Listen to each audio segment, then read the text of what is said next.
Resumen del libro de Primera de Samuel, parte número 1. El nacimiento y ministerio de Samuel, capítulos 1 al 7. Introducción. El libro de Primera de Samuel es un relato clave en la historia de Israel, marcando la transición de una nación gobernada por jueces a una monarquía establecida bajo la dirección divina. Se sitúa en un periodo de crisis espiritual y política, cuando el pueblo de Israel enfrentaba constantes amenazas externas y un liderazgo interno débil. Durante esta época, la falta de obediencia y la idolatría habían sumido a la nación en la inestabilidad, lo que llevaba a ciclos repetitivos de opresión y liberación.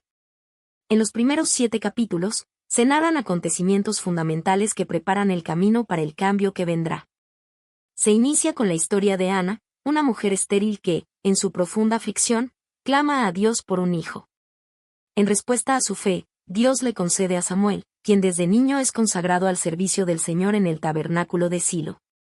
Paralelamente, el sacerdote Elí y sus hijos representan la decadencia del liderazgo sacerdotal, caracterizado por la corrupción y el abuso del poder religioso. A medida que Samuel crece, Dios lo llama para ser su profeta y juez, en un tiempo donde la voz del Señor era escasa. Sin embargo, Israel enfrenta un momento de gran crisis cuando los filisteos capturan el Arca del Pacto, lo que simboliza no solo una derrota militar, sino también una pérdida espiritual para la nación. La presencia del arca en territorio enemigo desata el juicio divino sobre los filisteos, quienes finalmente la devuelven por temor al poder de Dios. Este periodo culmina con el liderazgo de Samuel, quien llama al pueblo al arrepentimiento y a una renovación espiritual. Al abandonar la idolatría y volver a Dios, Israel experimenta restauración y victoria sobre sus enemigos.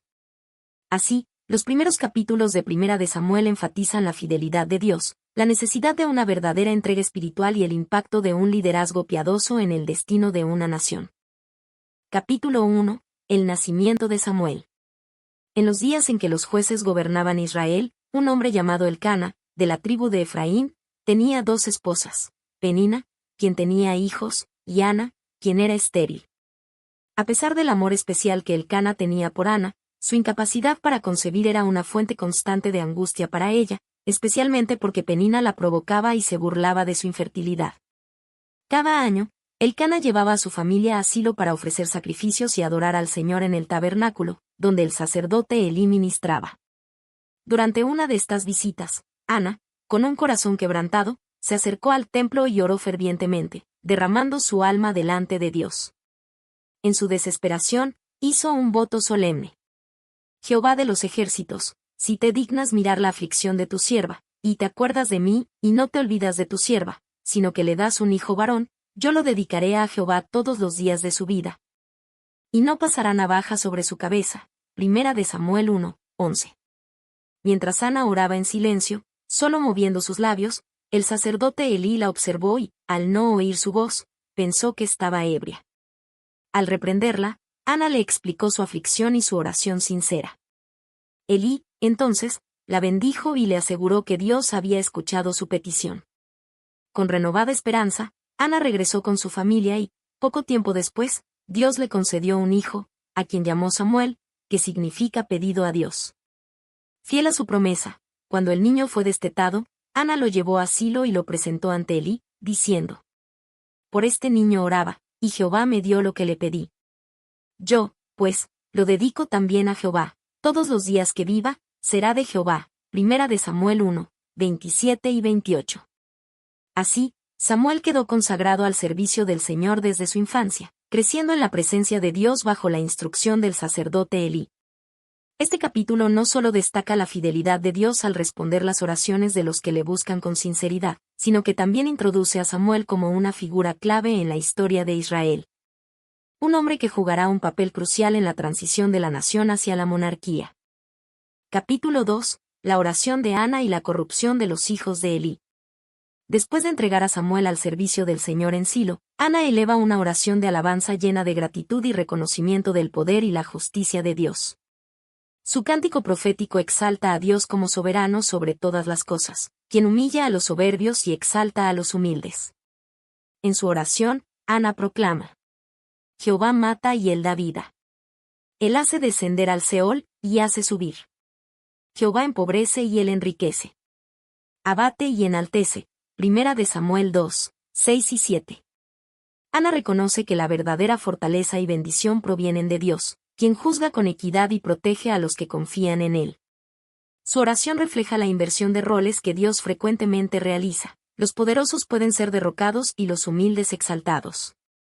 Este cántico se convierte en un preludio del futuro ministerio de Samuel y de la justicia divina que se manifestará en la casa de Elí. Mientras Samuel crece sirviendo fielmente en el tabernáculo bajo la supervisión de Elí, los hijos de este, Ofni y Faíns, demuestran ser hombres corruptos e impíos. Como sacerdotes, abusan de su posición, cometiendo múltiples pecados, incluyendo sacrilegio con las ofrendas. Desprecian las leyes del sacrificio al tomar para sí la mejor parte de la carne antes de que fuera ofrecida a Dios, en contra de la tradición establecida en la ley de Moisés. Primera de Samuel 2. 12 al 17. Inmoralidad sexual. Mantienen relaciones impuras con mujeres que servían en la entrada del tabernáculo. Primera de Samuel 2. 22. Desobediencia y falta de respeto a Dios. A pesar de las advertencias, continúan con su comportamiento pecaminoso, sin temor al juicio divino. Elí, aunque reprende a sus hijos, no toma medidas firmes para corregirlos, lo que agrava la situación. Su falta de autoridad y disciplina permite que la corrupción persista, lo que provoca la ira de Dios. Como consecuencia, un profeta anónimo es enviado por Dios para anunciar un juicio severo contra la casa de Elí.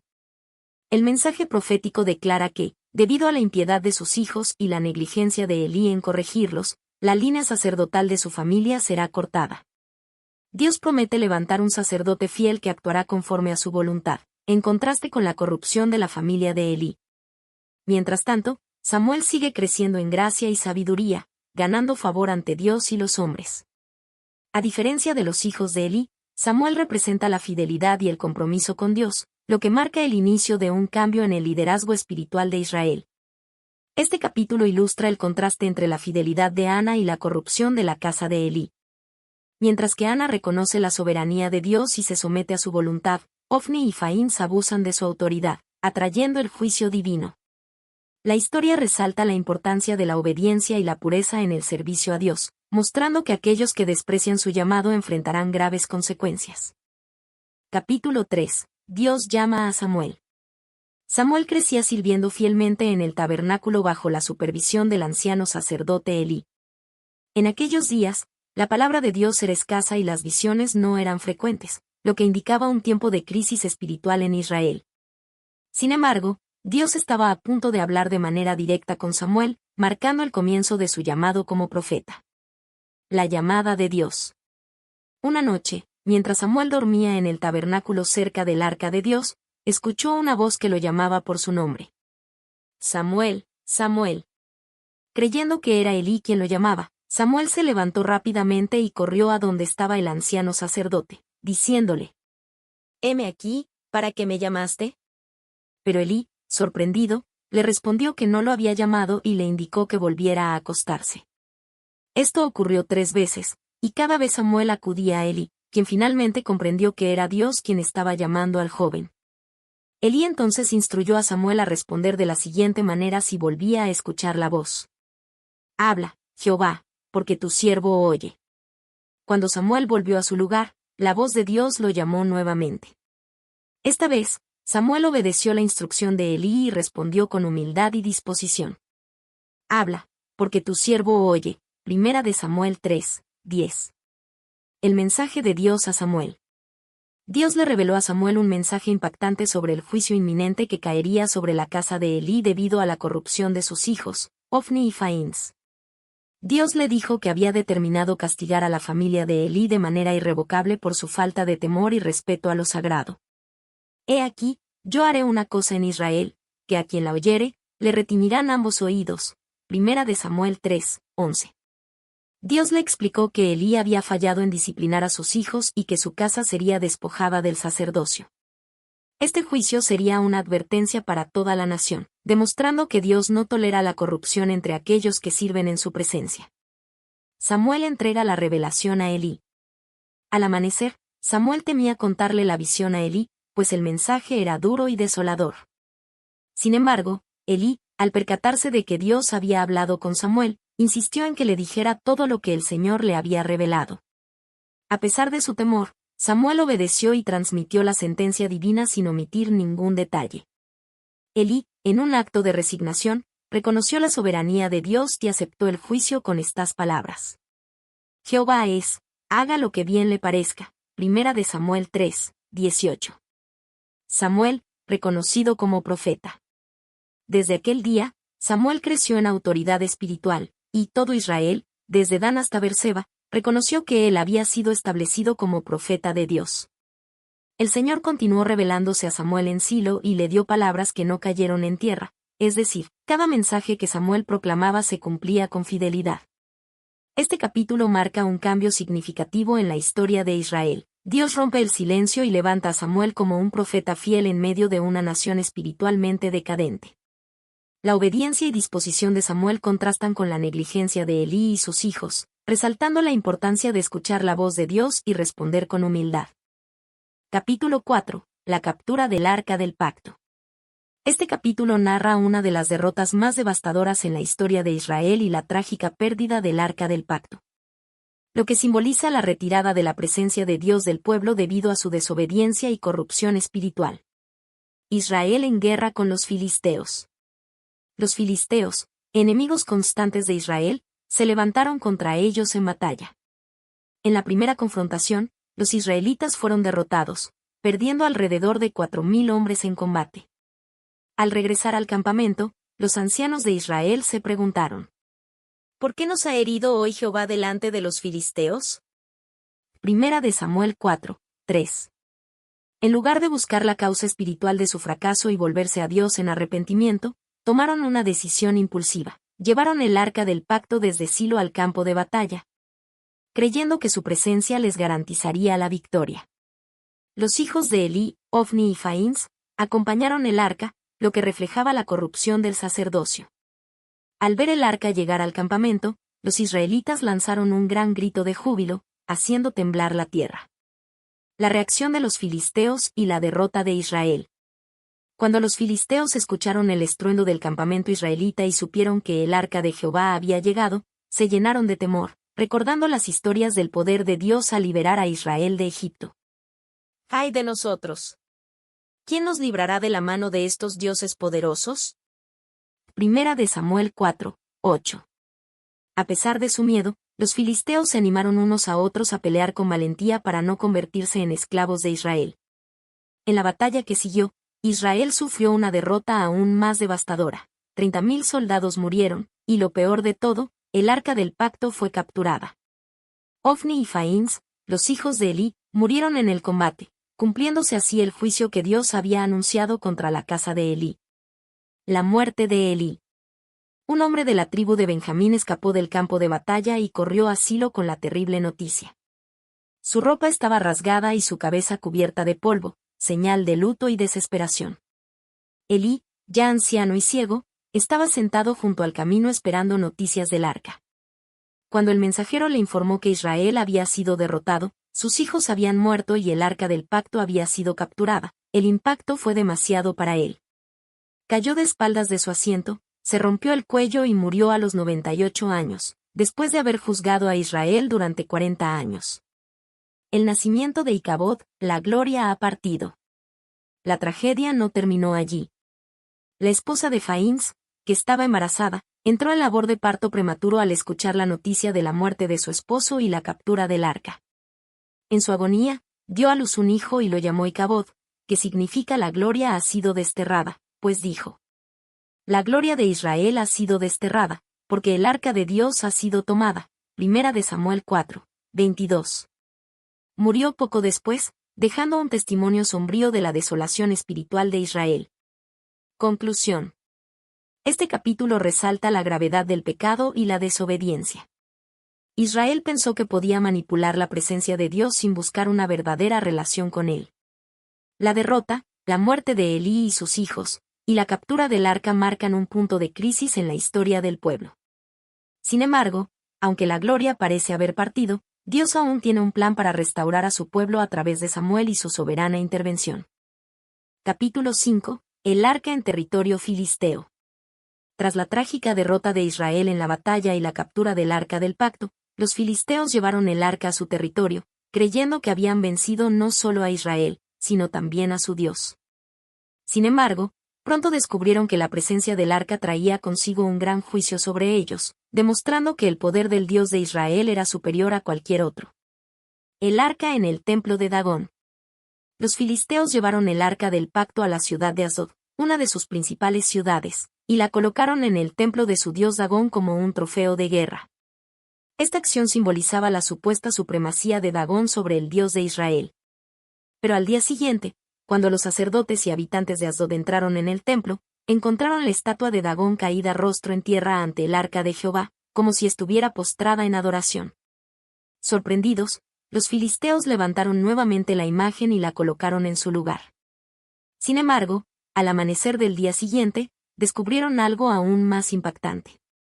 Y volviéndose a levantar de mañana al siguiente día, he aquí que Dagón había caído postrado en tierra delante del arca de Jehová, y la cabeza de Dagón y las dos palmas de sus manos estaban cortadas sobre el umbral, habiéndole quedado a Dagón el tronco solamente.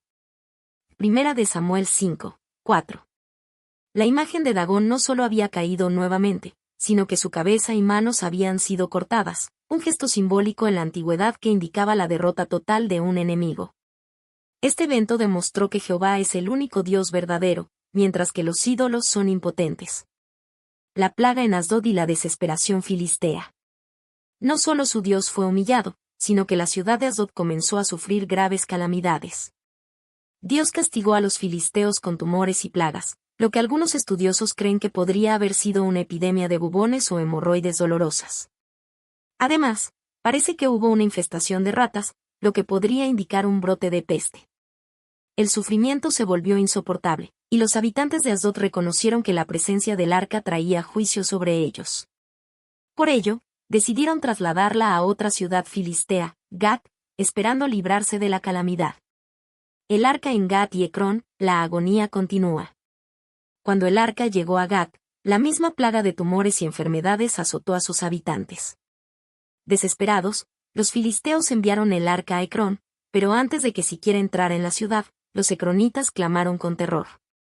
Han traído el arca del Dios de Israel a nosotros, para matarnos a nosotros y a nuestro pueblo. Primera de Samuel 5, 10.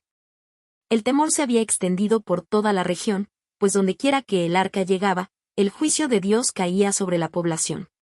Finalmente, los líderes filisteos reconocieron que no podían retener el arca y comenzaron a buscar la forma de deshacerse de ella. Conclusión. Este capítulo muestra que Dios no necesita de un ejército para defender su honor. Aunque Israel fue derrotado, Jehová demostró su poder sobre los dioses falsos de los filisteos y sobre toda su nación. Los filisteos creyeron que habían tomado prisionero a Dios al capturar el arca, pero en realidad, ellos mismos se convirtieron en los cautivos de su poder. La historia resalta la inutilidad de los ídolos y el dominio absoluto de Jehová, quien no comparte su gloria con nadie. Finalmente, los filisteos aprendieron una dolorosa lección: no podían retener el arca de Dios sin sufrir su juicio. Su única opción era devolverla a Israel, reconociendo que el Dios de los hebreos es el verdadero y supremo Señor de toda la creación. Capítulo 6. El regreso del arca a Israel. Después de 7 meses de sufrimiento y devastación en las ciudades filisteas, los líderes filisteos reconocieron que no podían retener el arca del pacto sin enfrentar el juicio divino. La desesperación los llevó a buscar una solución para librarse de ella, pero temían que simplemente enviarla de vuelta no fuera suficiente. Por ello, consultaron a sus sacerdotes y adivinos, quienes les aconsejaron devolver el arca con una ofrenda de expiación, con la esperanza de apaciguar la ira del Dios de Israel. La ofrenda de expiación. Los sacerdotes filisteos propusieron enviar el arca en un carro nuevo acompañado de 5 figuras de oro en forma de tumores y 5 figuras de ratones de oro, representando las 5 principales ciudades filisteas: Asdod, Gaza, Ascalón, Gat y Ecrón.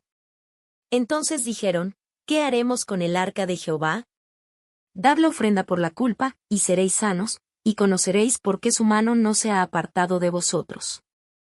Primera de Samuel 6, 3. Esta ofrenda simbólica reconocía que el sufrimiento que habían experimentado venía directamente de Dios. Al mismo tiempo, era una forma de reconocer su error y buscar la restauración de la paz. El milagro del regreso del arca. Para asegurarse de que todo lo ocurrido había sido un juicio divino y no una coincidencia, los filisteos diseñaron una prueba. Prepararon un carro nuevo para transportar el arca, asegurándose de que no hubiera sido usado previamente. Eligieron 2 vacas recién paridas que nunca habían sido uncidas a un yugo. Separaron a las crías de las vacas y dejaron que el carro siguiera su propio camino. Si las vacas, en lugar de regresar a sus crías, como era su instinto natural, se dirigían directamente a Israel, los filisteos entenderían que la plaga había sido un castigo divino. Sorprendentemente, las vacas tomaron el camino hacia Bet-Semes, sin desviarse ni dudar, mugiendo mientras avanzaban. Este evento confirmó a los filisteos que Jehová había sido el autor de sus calamidades y que el regreso del arca era la decisión correcta. Y las vacas se encaminaron por el camino de Bet-Semes, e iban por un mismo camino, mugiendo mientras iban, y no se apartaron ni a derecha ni a izquierda. Primera de Samuel 6, 12. Los príncipes filisteos siguieron el carro hasta la frontera de Bet-Semes para asegurarse de que llegara a su destino, tras lo cual regresaron a su tierra. La llegada del arca a Bet-Semes. Cuando los israelitas de Bet-Semes vieron el arca regresar, se llenaron de alegría y ofrecieron sacrificios de agradecimiento a Dios. Entonces el carro vino al campo de Josué Bet-Semita, y se detuvo allí donde había una gran piedra, y ellos cortaron la madera del carro y ofrecieron las vacas en holocausto a Jehová. Primera de Samuel 6, 14. Este momento marcó la restauración del arca al pueblo de Dios, pero también trajo un recordatorio de la santidad de Jehová. El castigo por la irreverencia. A pesar de la gran alegría por el regreso del arca, algunos habitantes de Bet-Semes cometieron un grave error. Miraron dentro del arca del pacto, desobedeciendo la ley de Dios.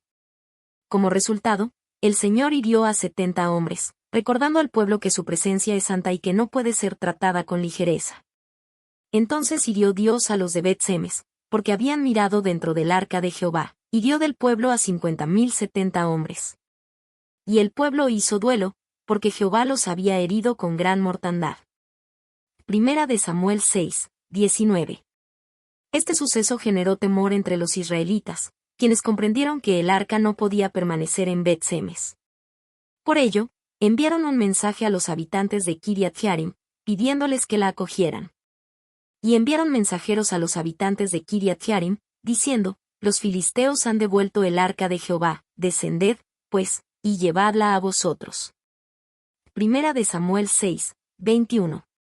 Conclusión. Este capítulo nos deja importantes lecciones. Dios es justo y soberano, Él no permite que su gloria sea menospreciada, ni por los filisteos ni por los mismos israelitas. La santidad de Dios debe ser respetada. Tanto los filisteos como los habitantes de Bet-Semes sufrieron las consecuencias de tratar el arca con irreverencia.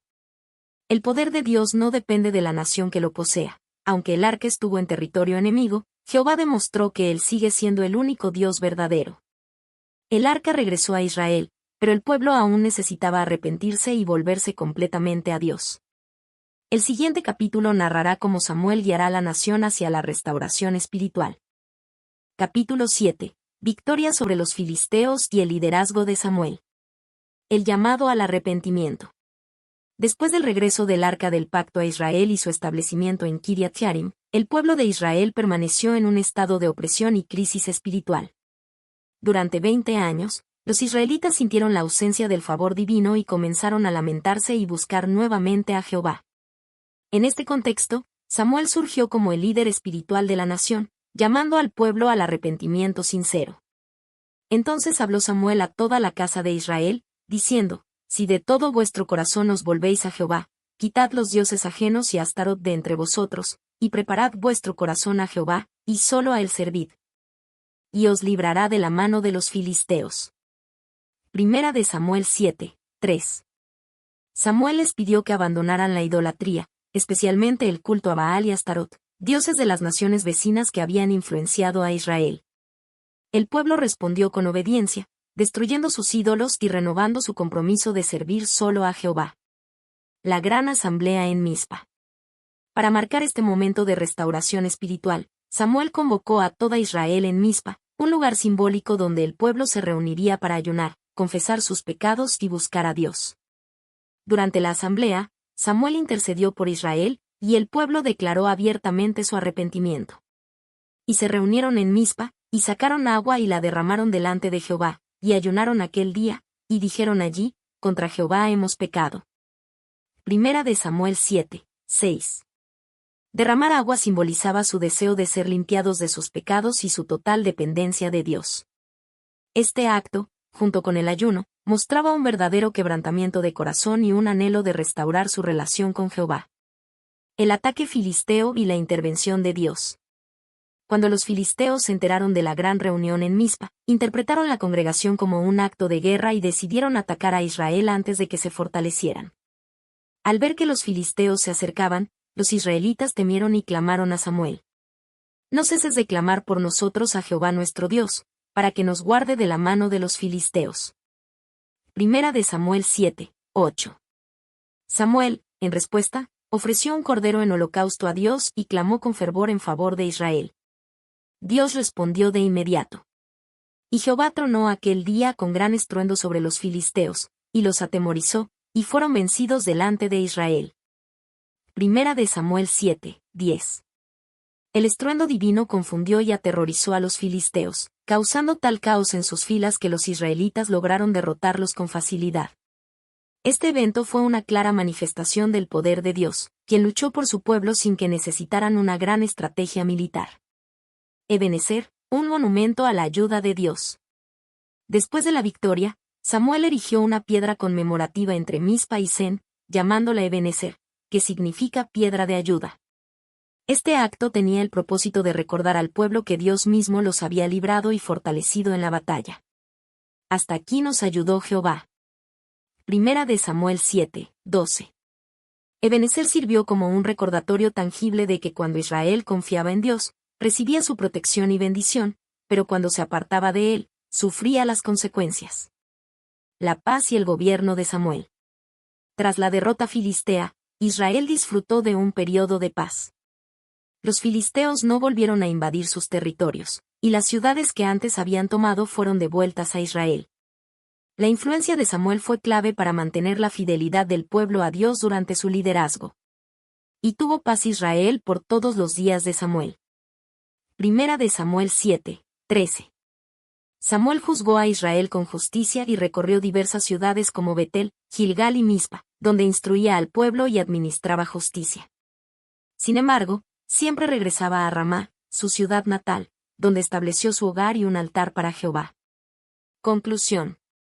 El capítulo 7 muestra la importancia de volver a Dios con un corazón sincero. A través de la obediencia y la confianza en el Señor, Israel experimentó la victoria y la restauración.